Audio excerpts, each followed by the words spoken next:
The problem with living a meaningful and purposeful life in this day and age is that most of our culture is designed not to help us do that. In other words, what we get bombarded with every day are messages about how we need to buy more stuff, do more things, and get more in order to have purpose and meaning, when actually it couldn't be farther from the truth. The things that actually give life purpose and meaning is not the money in our bank account or the cars in our garage or the clothes in our closet. The things that really give life purpose and meaning are our relationships with our family and friends. It's our contribution to the world, the legacy that we leave behind. And so really what makes us feel good in life is to make progress in these important areas. It's not about all the outcomes, but it's about feeling that we are developing, that we are expanding, and that we're growing. The first is to know yourself. And not only to know yourself deeply, but also to allow yourself to evolve and change and grow. I think of life as a constant evolution. I call it the identity spiral, upwards towards a version of us that I consider our highest self or our truest self or our best self. And so in the identity spiral, it's about really knowing, who am I right here, right now, in this moment? And from this place of who I am, looking at, wow, what do I really want to create in my life? What's the vision that I'm creating for my life next? And then in creating and having that vision and creating a plan to make that vision happen, I change in the process. We change in the process of developing, of creating something, of evolving. And as we change, we might find that we're someone new in this next moment. So the first part about having a purposeful, meaningful life is to really understand who you are in this moment and then create that vision and allow yourself to evolve up into a new version of you. A lot of times we get so attached to our identity and to who we are in this moment that we forget to evolve and we forget that we get to consciously create what comes next. The second thing about having a purposeful and meaningful life is to choose a purpose.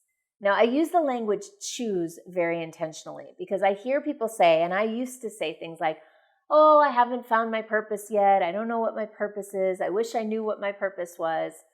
And I spent a lot of years kind of in that very disempowered language and disempowered energy around my purpose, until I realized from one day to the next, an epiphany, that you don't have to find it. It's not a rock waiting for you to trip over it. And then once you find it, everything in your life will change.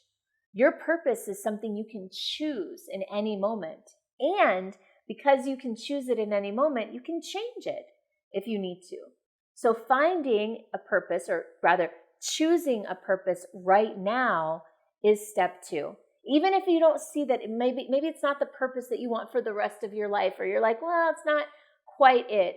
Just choose something for right now, trusting that when the time comes and you're in service and you're doing something that's aligned with this purpose, perhaps something new will reveal itself. Now, the third thing is about presence.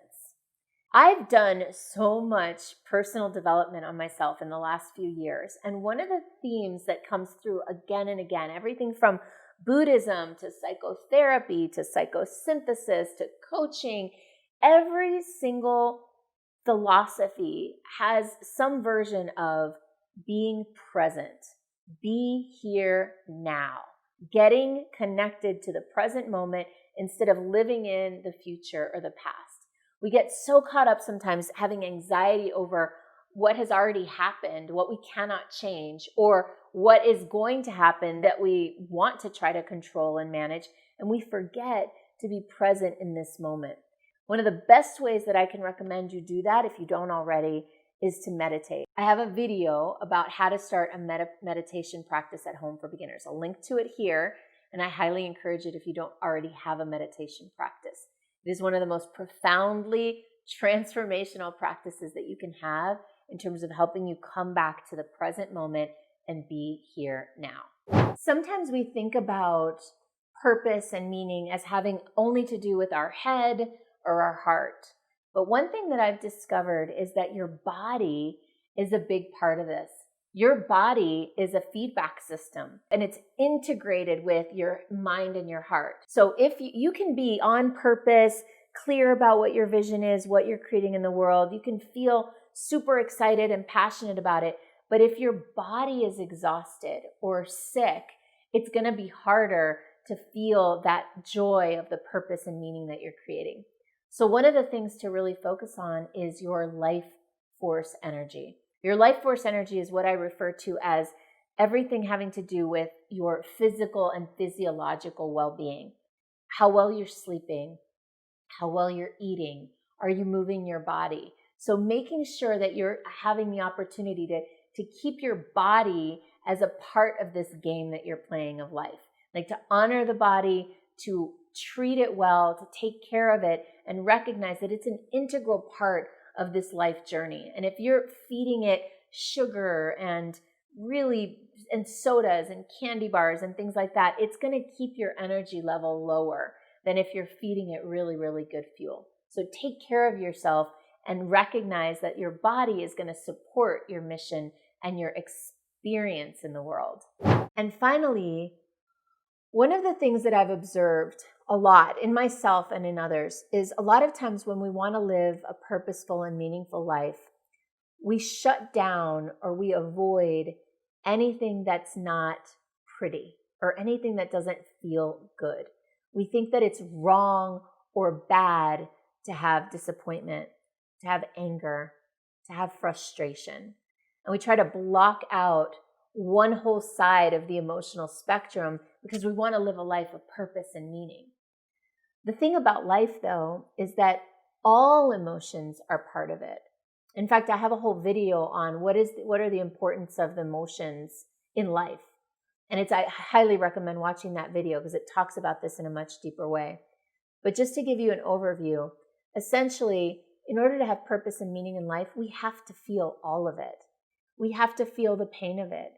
Feeling the pain of life is part of what gives us that widened bandwidth to also feel the pleasure. When we numb one side of the emotional spectrum, we, without knowing it often, numb the other side too. So the bad and the good, right? We consider sometimes emotions, some of them are good, some of them are bad, and we don't want to feel the bad ones, but that can limit our ability to really feel the good ones as well. So part of living a purposeful, meaningful life is bringing space and grace to the emotions, to all of the emotions of life, and allowing ourselves to feel fully what it is to be alive in this world. And remembering that it's sometimes the most painful experiences and emotions that drive the biggest growth and give us eventually the biggest breakthroughs and the biggest meaning in our lives. If you're interested in living a more purposeful and meaningful life through your business, then I can help. Go check out the monetizeyourmagicplaybook.com. It's free, and it'll help you create a business that's aligned with who you really are at the most fundamental layer and how to monetize that in a way that's joyful and energy rich. Enjoy.